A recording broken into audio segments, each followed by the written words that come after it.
نعم. ننتقل بعد ذلك إلى الحروف المتشابهة في الخط. انظروا إخوتي، هكذا كانت الباء والتاء والثاء. يعني إذا نظر القارئ فيها لا يعرفها هل هي باء ولا تاء ولا ثاء. فماذا فعل نصر بن عاصم؟ نقطها، فوضع كما نرى على اللوحة نقطة تحت الباء، ووضع نقطتين فوق التاء، ووضع 3 نقاط فوق الثاء. طب يسأل سائل أين النقطتين من تحت؟ تركهما للياء، فالياء لها نقطتان من تحت. وأين النقطة من فوق؟ تركها للنون.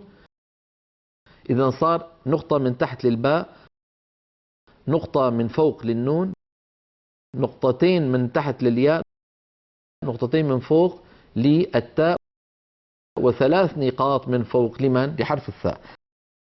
كذلك فعل فيما نرى الآن. هكذا كانت الجيم والحاء والخاء كما ترونها أمامكم على الشاشة في الخط واحد.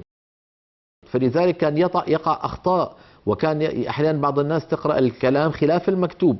فلما جاء الإمام نصر بن عاصم جعل للجيم نقطة في وسطها كما نرى، وترك الحاء غير منقوطة، ونقط الخاء بنقطة من فوقها، فلم تعد الحاء بحاجة إلى التمييز. كذلك فعل في الدال والزال. انظروا كيف كانت الدال والزال متماثلتان في الخط، فلما نقط الزال بنقطة من فوق لم تعد الدال تشتبه بها ولا بحاجة إلى أن تنقط. كذلك الأمر في الراء والزاي. هكذا كانت الراء والزاي كما ترون أمامكم متماثلتين في الخط. على فكرة أيها الإخوة، يقال زاي ويقال زاء ويقال زي، زاء وزي وزاي، ولا يقال زين. كثيرا نسمع العامة بيقولوا حرف الزين، ما في حرف اسمه حرف الزين، إما زاي وإما زاء وإما كما ذكرت لكم. فعندما نقط الزاي كما ترون لم تعد الراء تشتبه بها. كذلك الأمر فيما الذي نراه أمامنا السين والشين. انظروا بارك الله فيكم، هكذا كانت السين والشين متماثلتان في الخط، وللسين 3 أسنان وللشين أيضا 3 أسنان. فماذا فعل نصر بن عاصم؟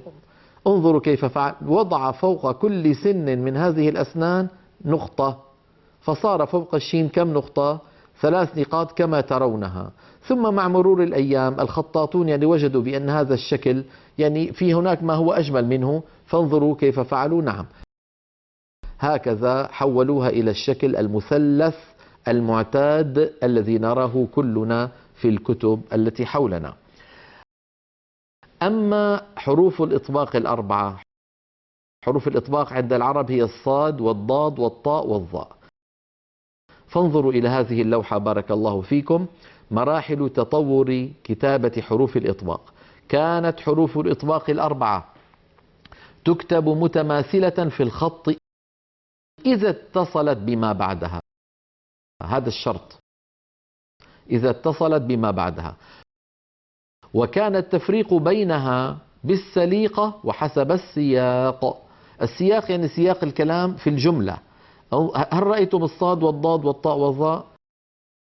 تصوروا بأن هذه ال4 صورتها واحدة، فكيف أعرف هل هذا الحرف الذي أمامي هل هو طاء، هل هو ظاء، هل هو صاد، هل هو ضاد؟ الأمر مشكل ملبس. فماذا فعل علماؤنا؟ هل رأيتم هذه الأشكال ال4؟ لاحظوا بأنها متماثلة وأن لها في آخرها سنا قصيرة. هل رأيتم السن القصيرة في آخر ال4؟ فماذا فعل علماؤنا؟ طولوا السن في الطاء والظاء، طولوا السن في الطاء والظاء، وتركوه قصيرا فين؟ في الصاد والضاد. فصار إلى الآن في تمايز بين الصاد والضاد من جهة وبين الطاء والظاء من جهة، ما زال اللبس موجودا. فماذا فعلوا؟ نقطوا الضاد ونقطوا الظاء، فصارت الصاد لها صورة مستقلة، والضاد لها صورة مستقلة، والطاء لها صورة مستقلة، والظاء لها صورة مستقلة. نعم. لذلك إذا رأيتم في بعض الكتب يقولون الظاء المشالة. ما معنى المشالة؟ يعني التي طولت سنتها كما ترون أمامكم على هذه اللوحة. نعم. صار الأمر كما ترون أمامكم، الصاد والضاد والطاء والظاء تمايزت بعضها عن بعض ولم يعد هناك لبس بينها. العين والغين أيضا كانتا صورتهما في الخط واحدة، فنقط نصر بن عاصم الغين ولم تعد العين تلتبس بها. الفاء والقاف هكذا كان شكلهما كما ترون. فماذا فعل نصر بن عاصم؟ نقط الفاء بنقطة من فوق والقاف بنقطتين من فوق. الفاء بنقطة، وهذا أيضا من ضبط الخليل، من ضبط الخليل بن أحمد. الفاء نقطة من فوق ونقطتين للقاف من فوق. هناك ضبط كوفي قديم وهو ما ترونه أمامكم، الفاء نقطة من تحت وأيضا القاف لها نقطة واحدة من فوق. الفاء نقطة من تحت والقاف نقطة واحدة من فوق. ضبط كوفي قديم عملت به الشعوب المغربية، وما زالوا إلى الآن في عصرنا هذا يضبطون القرآن الكريم هكذا.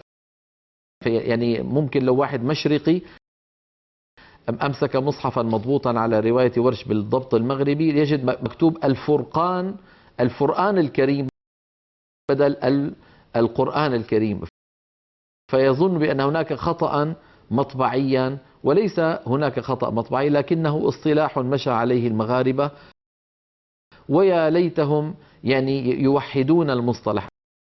أتمنى على القائمين على الأمر في بلاد المغرب الإسلامي لو أنهم تركوا هذا الضبط الكوفي القديم الذي يسبب اللبس حتى على أبنائهم هم، حتى على أبناء إخواننا في المغرب هناك لبس.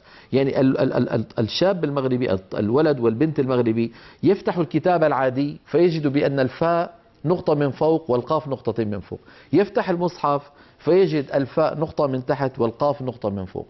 ممكن يقع منه اللبس لأن هناك صار مصطلحين، ولسنا بحاجة إلى هذا المصطلح القديم طالما بأن هناك مصطلح ملأ الدنيا وأجمعت عليه الأمة تقريبا إلا المصاحف المغربية. حتى الكتب المغربية تضبط على ما ذكرت، الفاء نقطة والقاف نقطتين، إلا في المصاحف فما زالوا يضبطونها الفاء نقطة من تحت والقاف نقطة من فوق. يا سيدي لو تخلينا عن هذا الضبط ما يحدث شيء. لو أننا وحدنا المصطلح بين الأمة، هذا ليس من جبريل وهذا ليس من رسول الله، هذا من عمل علمائنا.